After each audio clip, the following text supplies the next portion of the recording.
And so what I try to do with these shows is these post-show events. First off, thanks for coming to the show tonight, and thanks for being the bad kids and staying after class. I try to make it a true encore. And so I use the questions as a way to tee off and get into the abstract or go down some anecdotal rabbit hole. And so I think it's a lot to ask of any member of an audience to walk into a building and suddenly have an index card thrust in your face with a pen. Like, come up with a question, think fast. And so some nights the broth is rather thin as far as what I'm getting asked. And it's not because anyone has a mental deficit, especially not my audience. It's just I think it's a lot to ask. But tonight we do not have that problem. The questions are great, and I'm going to answer them as best I can. And this is a first. Someone came prepared. Multiple questions on one sheet of paper. I take notes in Sharpie so I don't need to use my glasses. And so I'm going to answer all of these questions as best I can. And so the first question asks about my relationship with Nick Cave. I became a fan of Nick Cave when I first heard his band before the Bad Seeds, The Birthday Party. I heard the 7-inch with Blast Off as the B-side and Release the Bats as the A-side. And produced by Nick, I'm forgetting his name, I'm really tired, I apologize. It'll come to me later, like when I'm on the bus. Anyway, so I heard that 7-inch. I think Ian Mackay's younger brother, Alec, had it. And I was maybe on a Black Flag tour, and I heard that one. I want to hear all of this band's music. I was immediately hooked. Fascinated by the riff, the hooked. Fascinated by the riff, the lyrics, and Nick Cave's delivery. He's amazing. He's a genius. And so I found the Prayers on Fire album. I found all the 7-inches around those records. And then I found out that Nick Cave was in a band with members of the Birthday Party called the Boys Next Door. And that was the precursor to the Birthday Party.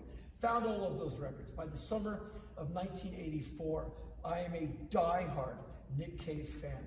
And I had seen the Birthday Party. I'm so lucky. I saw the Birthday Party right before they broke up, March 30th, 1983, at a small club in Los Angeles called the Roxy. There's not a bad sight line in the Roxy. No matter where you're standing, you can see the band and hear the band. It's a perfect small venue. I was standing basically right here in front of Rollins, an amazing guitar player, sadly passed away in 2009. And I went specifically to be in front of him. That's the sound I wanted. Check him out. No one sounds like Roland. A tremendously gifted singer, songwriter, guitar player, tone terrorist. I think he played a Jaguar guitar. Amazing. So I got to see Nick Cave pretty early on. The next night, I go to see a Minutemen show, the great SST band, the Minutemen, at a place called the Lingerie Club. It's now some disco. Anyway, I'm there to see the Minutemen. I still have the flyer. And there's Nick Cave sitting at a table. I guess the Birthday Party stayed in town, and he's with a minder. If you're someone who drinks a lot and does a lot of drugs and you're crazy, you have a bodyguard that's more like a babysitter, so you don't act out and get bounced out of a club, so you don't puke and pass out. He gets you back to your room. And so I've been around a lot of heavy people in my life. I go, that's not a bodyguard, that's a minder. Because Nick, the guy could put away some booze. I think he's all better now. And so I walked up to him, because the Birthday Party had very generously put Black Flag on the guest list, so I can at least walk up and thank him. And so I said, hey, Nick Cave, Henry Rollins. And he's like, whoa, hey, man. I go, man, I was at the show last night. You guys were amazing. They were really, really good. And I said, thank you so much, man. And we ended up talking for quite a while. And we became pals. The summer, that was spring '83. By summer '84, Black Flag goes to England. And we're getting ready to play shows. We get there a week early. We have band practice, get over jet lag, get in shape for the shows. And we find out that we're hoteling up about a block away from Nick Cave and the Bad Seeds, when they're called Nick Cave and the Cavemen. They haven't done the whole Bad Seeds thing yet. And so I find out that Nick is a block away from me. So I walk over to his hotel, and I see someone in the band, and I'm like, hey, tell Nick that Henry from Black Flag is down the street.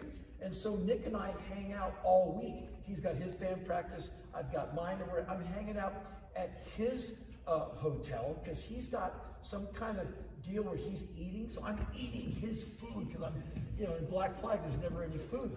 And so one night he goes, hey, I've got a gig in Bristol. The Nick Cave and the Cavemen are playing in Bristol. Like, why don't you come to the show? And so I got a night off from band practice. Greg was so mad. I'm like, screw it, man, I want to see Nick Cave's new band. And so I got in a train with his manager, Jessamy Calkin, who you'll see a photo of on the From Her to Eternity album, a Polaroid. Those are her Polaroids. She did the cover art of that record. She's on that record. And Jim Thurwell, Fetus. And so the three of us took the train up to Bristol. I tape recorded the show, which I've now made into a CDR. I still have it. And they played like all 9 songs they had. And an Australian band called the Moodists opened. And so I spent the night with Fetus and Jessamy at one of their friends' house in Bristol, took the train back to London. And I've had this long relationship with Nick Cave over the years. I had a publishing company, which I still do. And Nick started doing his lyric books, King Ink 1, King Ink 2. I contacted Nick. I go, let me be your US label. And I ended up putting out Nick Cave's first 2 lyric books, King Inks 1 and 2, and The Ass Saw the Angel. I licensed it from, I think, Penguin Press. I put out a photo book by Pete Milne of their first, their 1992 tour of the US called Fish in a Barrel. So I've done a lot of work with Nick Cave as his publisher. I licensed all the birthday party titles and put them out on my label in the United States. And so I was able to remaster some of that stuff. If you see the official Birthday Party live album, you'll see me thanked for its creation, because I'm the one who bugged Mick Harvey of the Bad Seeds and the Birthday Party to put out live recordings of the Birthday Party, because they were one of the most amazing live bands you'll ever hear. And a lot of that album, it comes from my live tape collection. I have a crazy Birthday Party and Bad Seeds tape collection. Not so much Bad Seeds, but definitely a lot of Birthday Party. And some of it was used for the live album. So I can't say I know Nick all that well. I see Nick when I see him. And Nick Launay, that's the producer. And the last time I saw Nick Launay, I was in London to speak before Suicide, the band, would go play their last show. Alan Vega's wife asked me to fly out to England and speak about Alan and Marty, and of course I lived to serve her, so I did. And I'm at the same hotel as Nick Launay. And so Nick walks up to me. I know him by reputation. He was like, Henry Rollins. I'm like, yeah. He's like, I'm Nick Launay. I'm like, damn, sit down right now, man. Like, let's hang out. I go, what are you here in town for? He goes, we're about to start work on the next Bad Seeds record. And so Nick's in Brighton, I'm here, and I'll be seeing him like in the next few days, and we're getting ready to make the album. I guess would be a Push the Sky Away. I think that ended up being the record, or I forget which one. And then a few days later, Nick's son died. And so I haven't seen or heard from Nick since his son died, and as you know, another one of his sons died. And I've met one of his kids. I was playing with one of his kids in 1992 in Melbourne. I was out there doing press, and he was making the Henry's Dream album. And I met his first son, and there's photos in that Fish in a Barrel book of me and Nick with his little son. I think you can probably find him on your phone right now. And so that basically, I hope, answers that question. I've had this interesting time with Nick because I'm such a big fan of his. I think he's amazing. The albums he's made about his child dying, for me, are very hard to listen to because it's just so unbearably heavy. And I don't know what it would be like to have known Nick as long as I have since 1983 and see Nick. Because you can't say, hey Nick, man, what's happening? Because you have to, and now there's 2 dead sons in his life. 1 would be hard enough. 2, you must believe that like life has it in for you. So I don't know if I'll ever see Nick Cave again in my life. I mean, life is short, who knows? And I've thought about it. If I ever saw Nick Cave again, what would I say? Besides, like, I'm so sorry, man.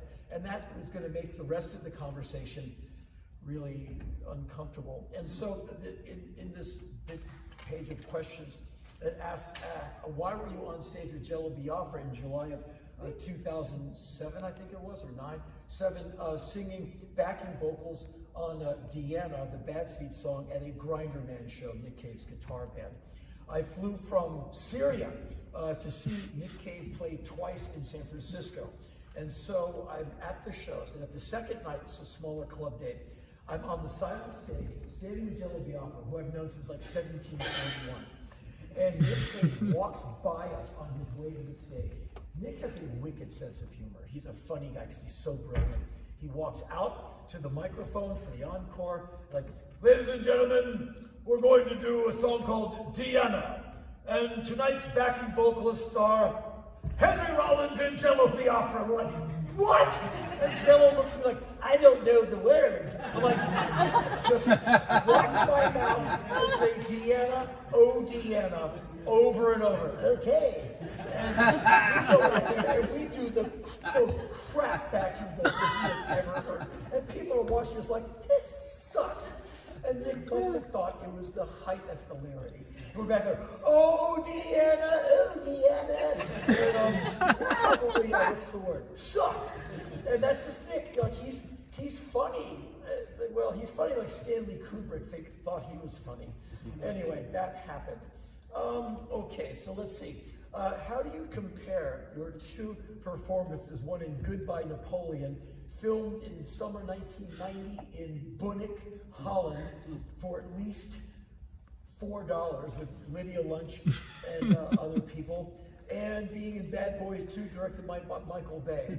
I did the Lydia Lunch film because I've known Lydia for many years, and she asked me, and she basically flew me to Holland, paid me $1,000 to be in her art film. I've never seen it. And so I was out there in Holland acting with Lydia and Don Bima and other people, and apparently it still shows. I don't know if it's any good, but I did it because Lydia asked me. It's one of the last times I've ever seen Lydia. We had some basic disagreements as to how she treated the people that she had hired. We just have some disagreements on business ethics, as I might gently say. And so, how do you compare that to being in Bad Boys 2? To me, there's a totally linear, a straight linear relationship. I'm not an actor. I am a ham. I am nobody from nowhere. I am a high school graduate from 1979 who went into the minimum wage working world. Punk rock allowed me to do a lot of things. And so, I have been in a lot of movies and I treat them all the same. I show up and I act as best as I can. So I've been in like $50 billion movies and $4 movies, and I have DVD copies of all of them, and I'm loath to watch any of it. And so to me, it's all the same. People were not as nice on Bad Boys 2 as they were on Kiss Napoleon Goodbye. But Michael Bay, he's the director of Bad Boys 2. He yells at people, like he gets in people's faces and yells at the top of his lungs at them because they didn't do their job fast enough. If I did that in any of the bands I've had, they would have punched my lights out. And so it's a different kind of hierarchy in Hollywood than I am used to. I come from be cool to everyone, respect your audience. Punk rock instructs me, when you say hey, I say what? I don't walk by you and pretend I didn't hear you. In Hollywood, if you're a nice person, if you're nice to the lighting person and the script person, people think you're weird. Like they try and get you as the actor to go to the front of the food line, and I refuse to do it. I'm like, well, Henry, get to the front, you're an actor. I'm like, I'm not gonna get in front of a man who hangs the lights. He works for a living. I'll get in the back and I'll wait my turn. And all the cool actors I've ever acted with, they get at the back of the line too. In fact, that's how Jeff Bridges and I were in a movie together many years ago. We would get at the back of the line and talk about Captain Beefheart all the way up until he was a joy to work with. So this question asked about the punk rock documentary I was in. I think it's called Punk Rock. I'm asked to be in every music documentary there is because I'm still alive and I can finish a sentence. And so I have stopped doing documentaries because they drive me crazy. And so I said yes one last time to be in the punk rock documentary because it was being executive produced by John Varvatos, the guy who dresses Iggy, and Iggy. So they asked me. Iggy is my hero, John is my pal. I like them both very much. So I said yes.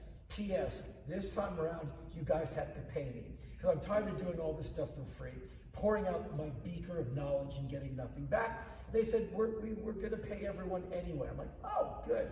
And so Heidi worked out the deal. I did the interview. And then the documentary is about to come out. And so they were having some kind of press thing in Los Angeles. I am asked to be there and be on a panel being interviewed by someone from Rolling Stone, a nice guy whose name I'm forgetting. And so on the panel, it's me, Duff McKagan of Guns N' Roses, a nicer guy you'd be hard-pressed to find, Johnny Rotten, Marky Ramone, I'm forgetting which member of L7, a really amazing woman, and a few, John Varvatos is there, and Marky Ramone, and a few other people. And so the panel starts, and it's going to be cool. People will ask us questions, we'll be prompted by the curator, and soon as it starts, Johnny Rotten gets up and starts yelling and running around the room. He is completely drunk, and he destroyed the entire thing. Hello, I'm Johnny Rotten, and he wouldn't let anyone talk. And Marky Ramone stupidly swallows the bait and gets into an insult contest with Marky Ramone. You're like, I like the Ramones, but I like status quo better. Like, he's kind of funny. And so I see photos of Johnny Rotten running around this room, and everyone's saying he was very insulting to the woman from L7. Not cool. And also, he burned Iggy. Like, someone said, so what? Iggy put this thing together. You don't like Iggy? He's like, not particularly. And I like that. Iggy means so much to me. And the Sex Pistols covered a Stooges song, No Fun, and a great version of it.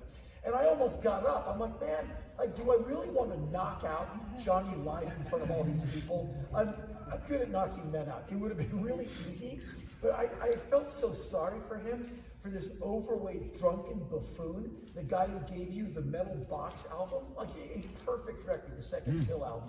Sex Pistols, not, no bad songs. And there's a lot of good public image music. Like, this guy was a hero to me. And he was like this drunk, pathetic slob. And he brought the thing ended like in 11 minutes. It was over because no one could get a word in edgewise. And finally, he comes over to me, like we're longtime buddies, and he sticks his hand out to shake my hand.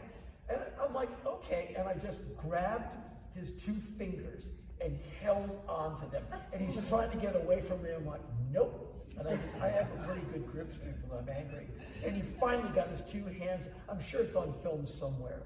And then he comes over to me, and he walks over it's all just a joke. He's like, yeah, I'm Johnny Rotten. Mate, it's great to meet you. Finally, we meet. I'm like, oh, yeah. I'm like, okay, it's good to meet you too. He's like, yeah, we'll talk some other time. I'm like, and then he goes back to work. So it's all an act. And at one point, I said, you used to call Black Flag a bunch of suburban rich kids. And he goes, yeah, and I called you a lot worse too. And people are like, I guess it was just one of the weirdest nights of my life. And his manager, who apparently is also his lover, Johnny Rambo, came up to Heidi and I afterwards. We were waiting for our car. And the limo's coming, the town car's coming to get us. And he came up to me. And he's basically Johnny's babysitter. And he came up and he went, sorry about that. And I went, whatever, man. And he goes, well, it is what it is. And we shook hands and he walked away. And I had dinner with Duff McKagan right before this tour started. And we talked about that night because we're both sitting on the far end, just looking at Johnny Rotten make an idiot out of himself. And we're both punk rockers. I mean, Duff comes from punk rock. His band used to open for Black Flag. And so we both kind of went, you still have this record? It's like, yeah, I still kind of do. And I have public image posters on my wall. Did you keep them? Yeah, I guess I will, but how sad.